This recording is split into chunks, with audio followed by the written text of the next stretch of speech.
윤석열이 옳았다. 정리할 겁니다. 자, 반갑습니다. 2026년 8월 25일 오후 12시 23분 오늘 10분 일찍 출발하겠습니다. 런치 브로드캐스팅 라이브 스트림 고품격 점심 게임 방송 시작하도록 하겠습니다. 자, 오늘 첫 번째 이야기는 뭐 입대위 이야기 나왔으니까 부동산 이야기로 출발해 봅시다.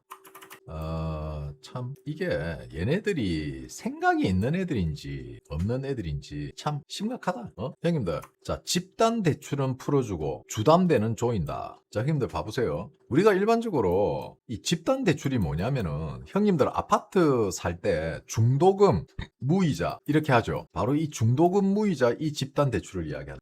그러면은 신축 아파트 우리가 들어갈 때 중도금은 무이자로 일단 빌려서 중도금을 치고 계약금 걸고 중도금 무이자로 내고 그 다음에 우리가 이제 잔금 치르는 날 있죠. 그 잔금 치르는 날 잔금을 치르고 그죠? 그리고 등기가 되죠. 그러면은 형님들이 대출을 일으켜서 이 중도금 무이자로 받은 대출 금액을 덮어야 됩니다. 그죠? 근데 문제는 봐봐. 자, 중도금이 예를 들어서 70%까지 중도금이 됐어. 그지? 그런데 형님들이 막상 등기를 받고 대출을 일으키려고 하니까 60%밖에 안 돼. 그럼 마이너스 10% 이걸 어디서 구하냐고. 아니 도대체 얘네들은 생각이 있는 거야 없는 거야?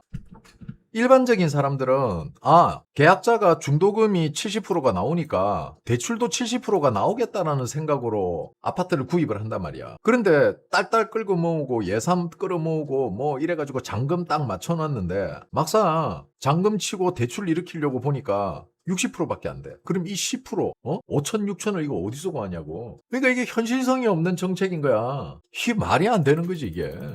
왜 이런 식으로 하지? 아니 그러니까 얘네들이 왜 지금 이렇게 부동산에 목을 매지? 존나 웃기잖아요 형님들. 아니 이거 이상하지 않습니까? 자 봐봐. 지금 있잖아. 내가 좀 이상하게 생각하는 게 첫째, 대출 규제. 적당해야 돼요 이게 뭐든지. 적당히. 그죠? 이 대출 규제라는 거는 개인의 부채가 어느 정도 되는지 그 부채 비율로 대출을 규제해야 돼요. 신용대출이 많은 사람들 뭐 자동차 1억 2억씩 막 할부 때린 사람들 이런 사람들이야 대출을 규제할 수가 있는데 아니 그냥 집값 올라가니까 무분별하게 대출을 규제한다? 이거 진짜 심각한 거거든. 대출 규제도 이게 지금 잘못된 방향으로 대출 규제를 하고 있어요 이재명 정부는. 두 번째, 토지거래 허가. 토지거래 허가 구역으로 묶여버리면은 정부에 보고를 해야 되고 자금 출처가 더 꼼꼼하게 하죠. 자 봐보세요 형님들. 지금 이런 어떤 터무니없는 부동산 정책 때문에 지금 민주당과 이재명 지지율이 빠지고 있단 말이야. 나는 이게 이해가 안 가는 게 당연히 이렇게 하면은 부동산 시장이 박살난다는 거는 민주당도 알고 있어. 이재명도 알고 있어. 공급량을 늘리면은 당연히 집값이 떨어진다는 것도 알고 있어. 그런데 얘네들이 아니 집값이 올라도 절대 아파트를 공급하지 않을 거야라는 걸로 보이는 거야. 이렇게 공급을 제한하고 거래를 제한해버리면은 지방들은 어떡하지? 지방세는 형님들이 집을 사고 파는 거기서 나오는 수수료래. 죄송합니다. 거기서 나오는 취득세 이거 가지고 먹고 사는 게 지방이야. 근데 주택 거래 절벽을 만들어서 지방에 숨통을 끊으려고 하는 거죠. 그러면 세수 부족이 당연히 나오는 거 아니야? 지금 당장 이재명이가 작년부터 허리띠 토지거래 허가구역 확장시키고 하면서 부동산 개판 만들어놔가지고 지금 거래가 안 되잖아. 올해 당장 지금 세수가 없어가지고 지금 개판인데 어떡할라 이러지? 그런데 이걸 알면서 왜 민간 공급 확대를 안 하지? 부지가 없다? 재건축하면 되잖아. 용적률 높여주고. 그러면 기존에 허름한 집 가지고 못 살던 사람들이 민주당 지지하던 사람들이 갑자기 재건축돼가지고 돈 벌어서 보수된다고 그래서 보수화된다고 그래서 이러는 거야. 그리고 민간 공급하라 했더니 LH에서 임대주택 공급한다고. 왜 이러는 거지? 이러면은 부동산 시장 박살난다는 거 지들도 알고 있을 건데 결국은 뭔가 억지로 이를 악물고 기필코 부동산 시장의 어떤 집값 하락을 안 시키려고 하는 것 같아 내가. 아니 이거 공급하면 돼요. 아니 이게 어려운 게 아니라니까. 이렇게 대출을 규제를 하고 한다는 거는 거래하지 말라는 거잖아. 그 고점을 유지하겠다는 거죠. 쉽게 말해서 집값 떨어뜨리는 척 하는 거지. 지들은 다 가지고 있으니까. 지들은 다 가지고 있으니까 자기 집값 떨어지는 걸 원하지 않는 거야. 왜? 한번 집값을 끌어올려 놓으면은 집값은 여간에서는 잘 안 내려오고요. 한번 빠져도 다시 그 자리로 돌아가요. 그게 부동산 특징이에요. 그리고 시중에 유동성 재화가 많이 풀리게 되면은 당연히 집값은 올라가요. 물가도 올라가고. 아니 윤석열 때 파가 뭐 1,000몇백원 한다고 2,000몇백원 한다고 개지랄 거품 쳐물더니 지금 대파 한 단에 3,000원 넘는데 지금은 왜 개지랄 거품 안 쳐물지? 나는 이걸 이해를 할 수가 없어요. 아니 집단 대출을 일으킨 사람이 신규 아파트를 구입하시는 많은 국민들이 있을 거 아니야. 그러면 그분들이 집단 대출 일으킨 그 집단 대출을 일으킨 사람에게는 예외 조항을 해줘야지. 분양받아 들어가는데 민간 아파트를 기존에 신규 분양이 아닌 기존의 기성 아파트를 부동산을 거래하는 사람들은 좋아. 대출 규제할 수 있어. 하지만 신규 아파트를 구입하는 사람들에게 있어서 집단 대출을 해줬다가 그런데 나중에 대출을 일으키려고 하는데 10%에서 15% 빠져버린다? 이거 형님들 이런 부동산 정책은 쟤들이 몰라서 그러는 거 아니야. 형님들이 어휴 무식한 정부 이런데 얘네들 절대 무식하지 않아요. 그냥 선동이야. 선동. 모든 게 선동. 국민이 가난해져야지.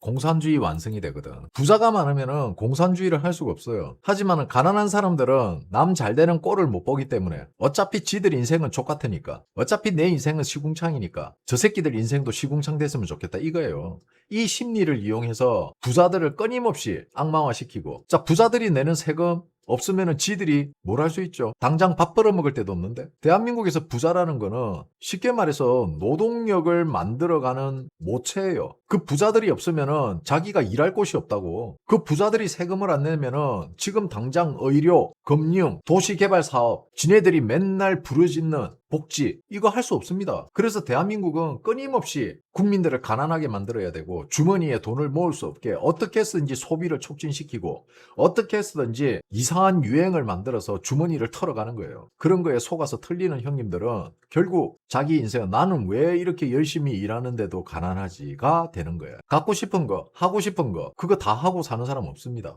부자들도 마찬가지예요. 부자들도 하고 싶은 거, 갖고 싶은 거 못 가집니다. 왜? 시간이 없어서. 가난한 사람들은 돈이 없어서 못 가지고 부자들은 그걸 누릴 만한 시간이 없다 보니 가지질 못하는 거예요. 부자들은 돈은 있지만 그걸 누릴 시간이 없고 가난한 사람들은 시간은 많지만 돈이 없어서 못 누리는 거예요. 결과론적으로는 비슷하단 말이야.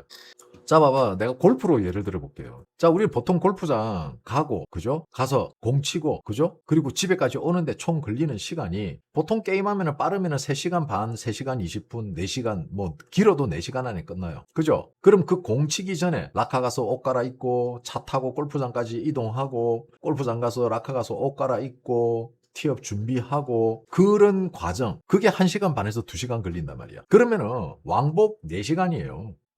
씻고 옷 갈아입고 계산하고 차 타고 집에까지 오고 4시간이야. 그러면은 하루 8시간을 소비를 해야 돼요. 공 한번 치려면은. 자, 저 같은 경우는 어떻습니까? 8시간 시간이 됩니까? 안 되잖아요. 자, 심지어는 야간도 칠 수 없어. 3부도 칠 수가 없어. 방송 끝나고 좋아. 어떻게 해가지고 아침에 첫 티 갖다 치자. 첫 티 가려면 형님 새벽 4시에 일어나야 돼 집에서. 그래서 어떻게 10시에 끝났다 치자. 한 10시 반 끝났다 씻고 밥 먹어야 될 거 아니야. 아침은 먹어야지. 그리고 차 끌고 집에 오면은 12시 넘어요. 시간이 안 돼 시간이. 근데 이게 차이가 있어요. 자, 가난한데 골프를 치고 싶고 돈은 많이 드는데 정말 골프가 너무 재밌어서 미치겠다는 사람들은 돈이 없어서 못 치지만은 내가 이야기했잖아요. 우리는 시간이 없어 못 칩니다. 하지만은 이걸 억지로 시간을 만들어서 치진 않아요. 왜? 그 정도로 내가 내 시간을 버려서 골프를 친다는 게 그게 과연 실리가 있나? 하지만 없는 사람들이 골프 치는 사람들은 공통점이 있어요. 이 사람들은 자기 생업을 제끼고도 공치러 온다는 거야. 이게 차이예요. 그 차이를 아시겠습니까? 무조건 해야 된다고 우리는 내가 시간이 안 되면은 못 치는 거지 뭐. 안 할 수도 있다는. 그러니까 제가 부동산 이야기하다 이야기가 조금 흘렀는데 정부는 이런 식으로 부동산 정책을 펼치면은 결국 이재명은 재판받게 됩니다. 결국은 이재명은 재판받게 돼요. 저는 지금 이런 부동산 정책 박수 쳐드립니다. 진짜로. 왜? 지금 자금이 지금 지방으로 내려오고 있어요. 돈이 지방으로 흐른다고. 부동산 자금. 왜? 지금 예를 들어서 좋은 자리에 아파트 사고 해가지고 주택 상승분이라든지 종합부동산세라든지 재산세라든지 보유세라든지 그러니까 보유세 뭐 이런 거 전부 다 계산하면은 지방에 아파트 굴리는 게 오히려 달세 받아먹는 게 훨씬 이득이거든. 서울에 한 채 살 돈 가지고 지방에 서너 채 사놓고 어차피 총량제니까 달세 받아먹는 게 훨씬 이득이야. 그래서 지금 서울 경기 쪽에 살고 있는 지인분들이 사람들이 지금 여기 한 번씩 내려와서 아파트 산다고 아파트 쇼핑하러 내려와요. 그게 현실이라고. 그러니까 시기적으로 지금 오늘 요즘 물가가 비싸네. 그래서 잠시 안 사는 것뿐이야. 근데 그 사람들은 대체제로 지방으로 내려가서 지방 걸 산단 말이야. 이게 현실이에요. 그러니까 제발 이재명은 부동산 정책을 이대로만 해달라. 지무듬 지금 지갑하고 있는 거예요. 이게 지금 현재 대한민국 부동산 정책의 시발이다. 자, 절대 이재명 정부가 무식한 게 아닙니다. 절대 이재명 정부가 몰라서 그러는 게 아니에요. 그런 유튜브나 그런 사람들을 이용해서 멍청한 척하고 있는 거예요. 좌파들은요, 절대 네버 집값을 떨어뜨릴 생각이 없습니다. 인구가 지방으로 몰리게 하려는 건가? 아니죠. 갑자기 할 말을 잃었네. 서울 집값을 고점 유지하기 위한 거죠.